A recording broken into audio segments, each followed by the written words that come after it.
Well, hello everybody, and welcome back to my channel, Trek Mission Log. I am very glad that you are here. And to those who have newly subscribed, I welcome you. I thank you for subscribing. I thank you for your support. And if this is your first time checking this out, welcome.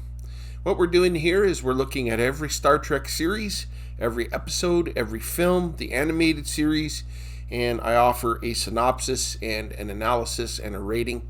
These are episode reviews. So if you enjoy this content, please go ahead and hit that subscribe button, and please comment below that you have subscribed. I would love to personally thank you for doing that. Also, I'm on Instagram at Trek Mission Log.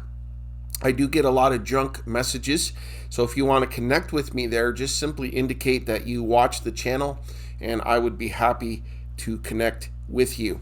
Now today, we're going to look at the original series, Season 2, Episode 12, titled The Deadly Years.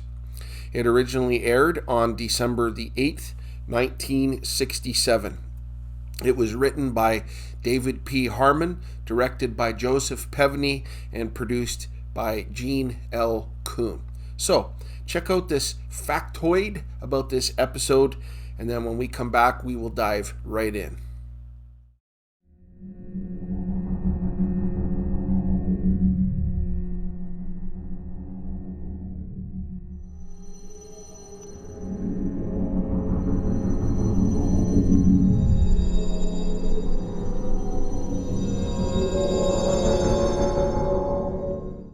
As the episode begins, a landing party beams down to Gamma Hydra IV to check on the progress of a scientific expedition.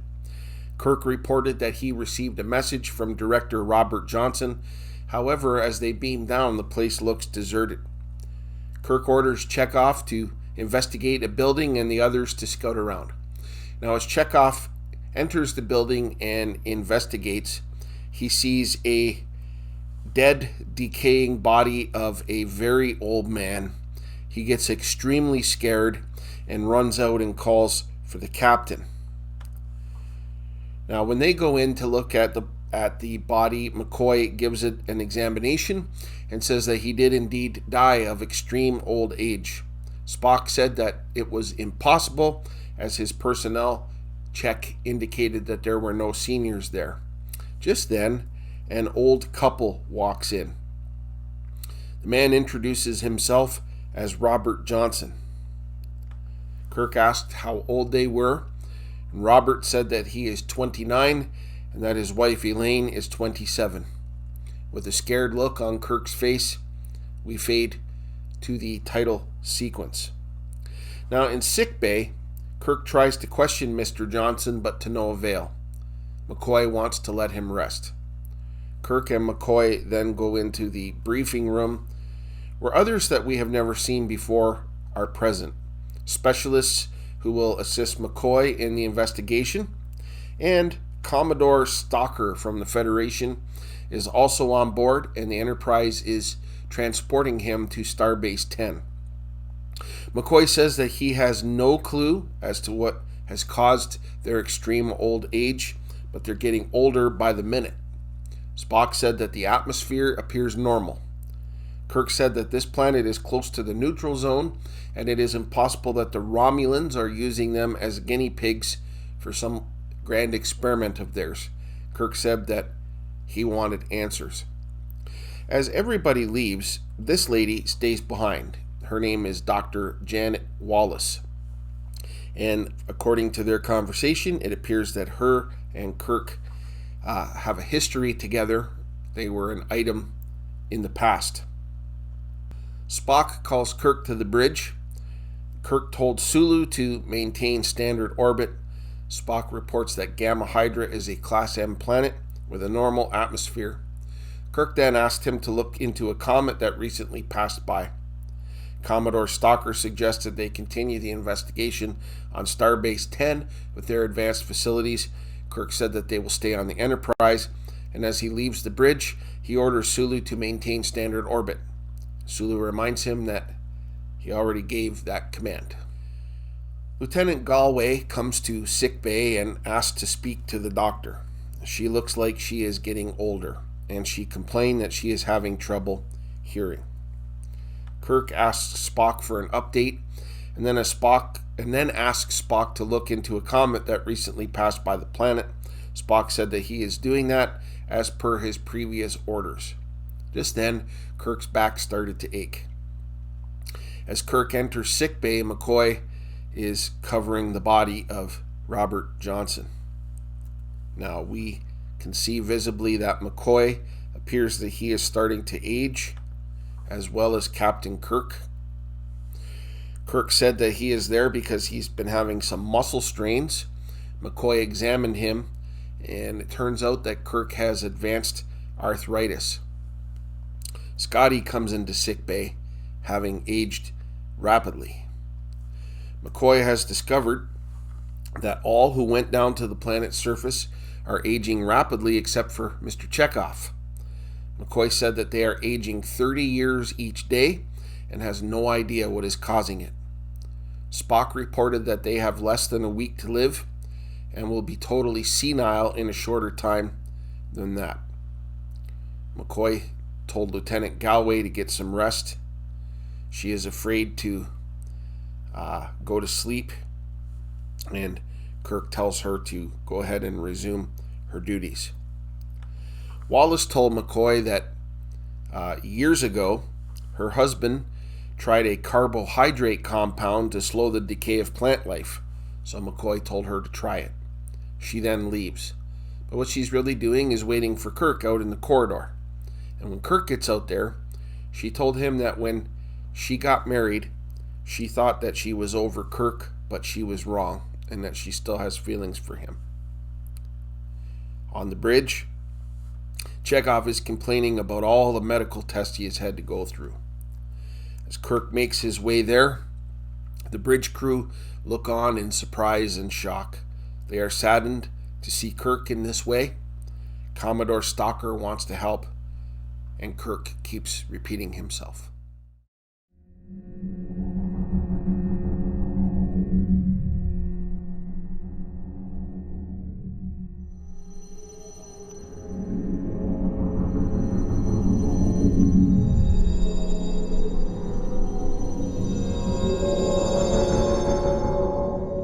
On the bridge, we can see that Captain Kirk has fallen asleep in his chair.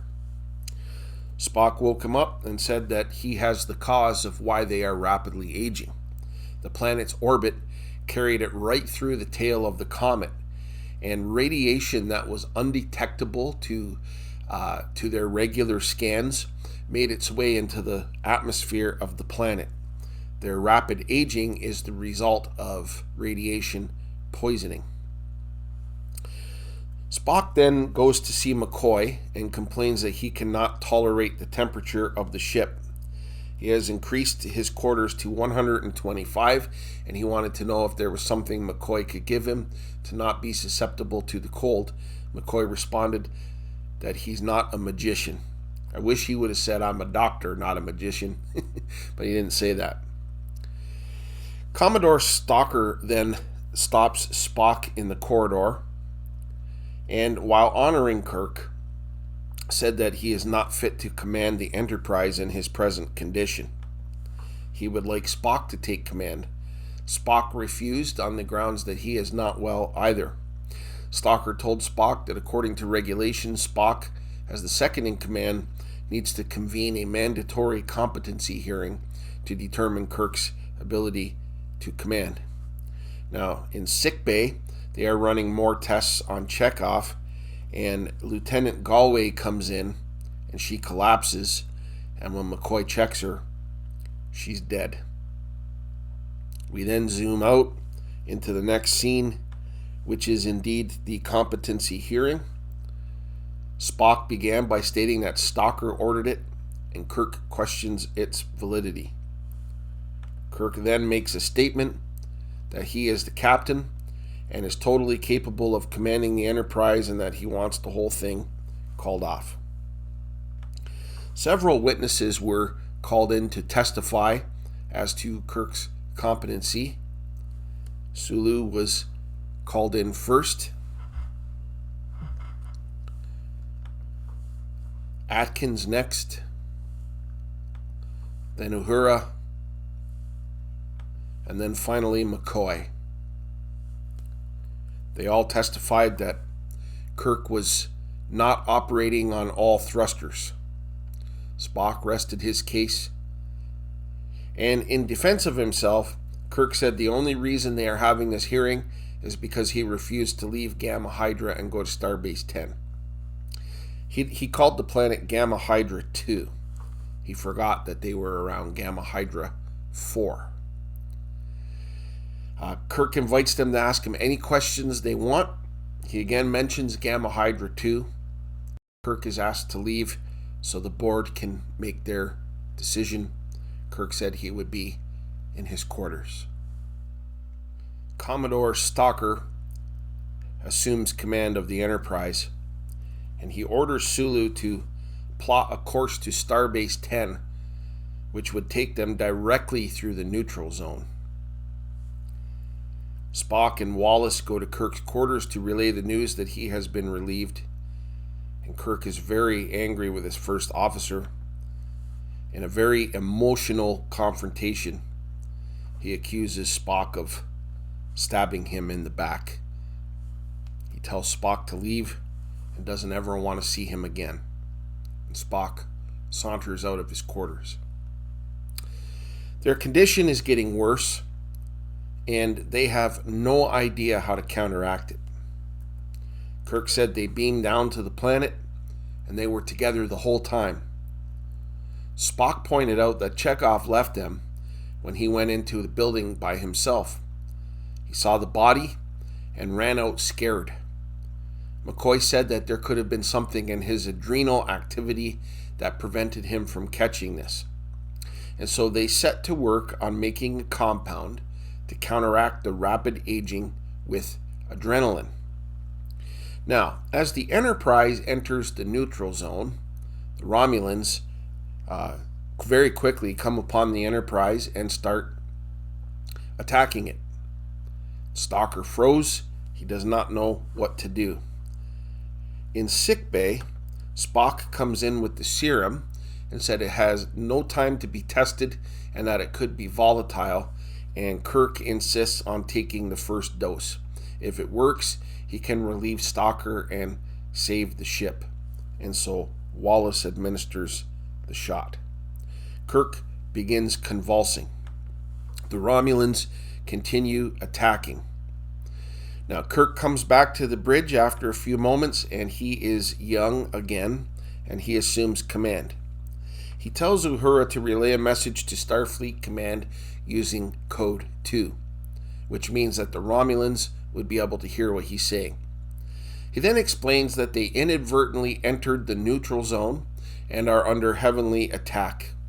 They will implement destruct sequence using the Corbomite device recently installed because it will destroy everything within 200,000 kilometers and with all the radiation. Because of that, all starships are to avoid the area for 4 years. Now the Romulans heard that, and so they give ground. This is the second time that the Corbomite maneuver worked. At Warp 8, the Enterprise warps out of the neutral zone, and with the Romulans not in pursuit, they stand down from red alert. They set a new course, avoiding the neutral zone for Starbase 10. Everybody except for Spock has been inoculated, and he is now on his way to sickbay. And Kirk said that this is a story that we'll remember to our old age. The Enterprise sails off to Starbase 10 in safety, and the episode comes to a close.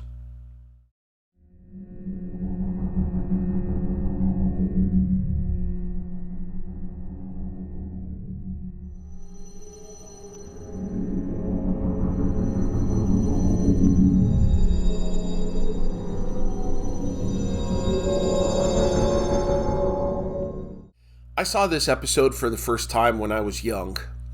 At the time, I didn't like it because it was slow moving. It didn't hold my interest. However, as I have rewatched this episode, I absolutely loved it. It is fantastic. It is a treasure trove of science fiction ideas. And there were just a few unfortunate things about this episode as well, and we'll go through those in just a few moments. First of all, and I love this, the main villain of this episode is unseen. It was radiation that went undetectable on conventional scans. And so there was a sense of mystery, fear, frustration, and uncertainty throughout this whole episode. It was great to see the crew react to this. Something about this radiation causes rapid aging. The science team on Gamma Hydra IV were all under 30, yet they looked like they were well into their 90s when the Enterprise arrives there. And that poison affected everybody in the whole landing party except for Chekhov. Now, this introduced something that I thought was absolutely brilliant about this episode. When Chekhov reacted in fear when he saw the dead man, we thought nothing of it. However, near the end of the episode, we find out that his fear was the key to solving the whole thing, because it kicked Chekhov's adrenaline into gear and it stopped him from catching this poisoning.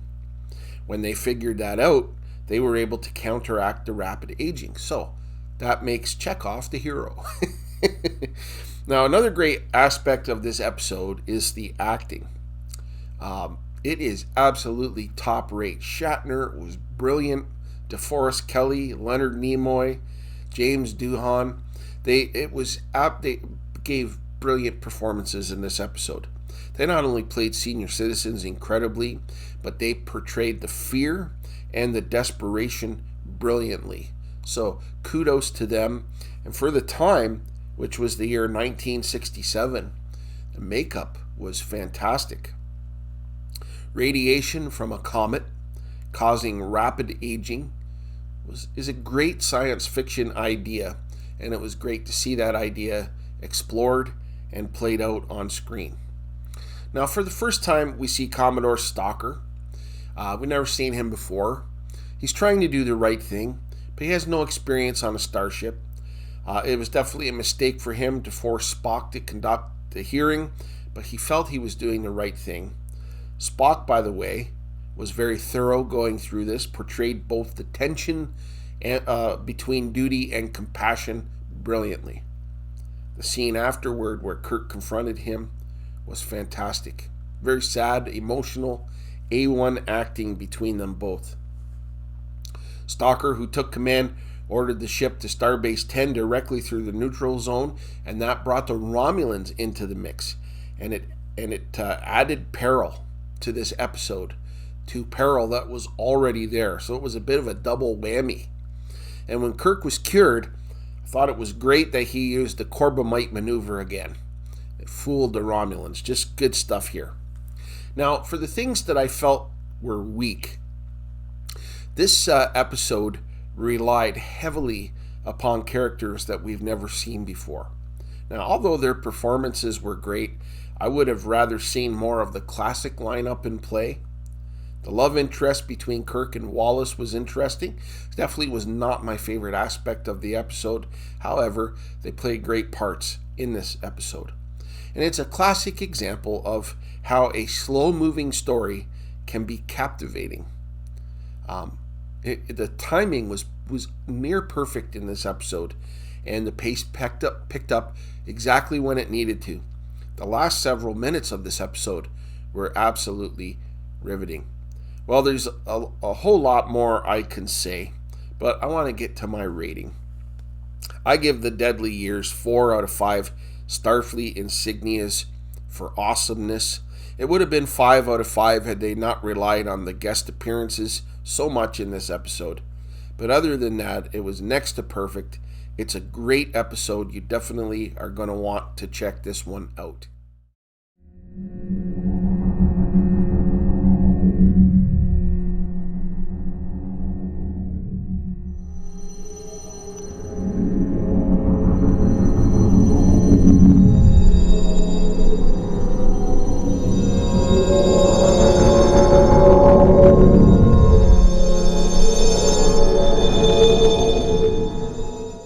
Well, this episode is a wrap, and I hope that you enjoyed it.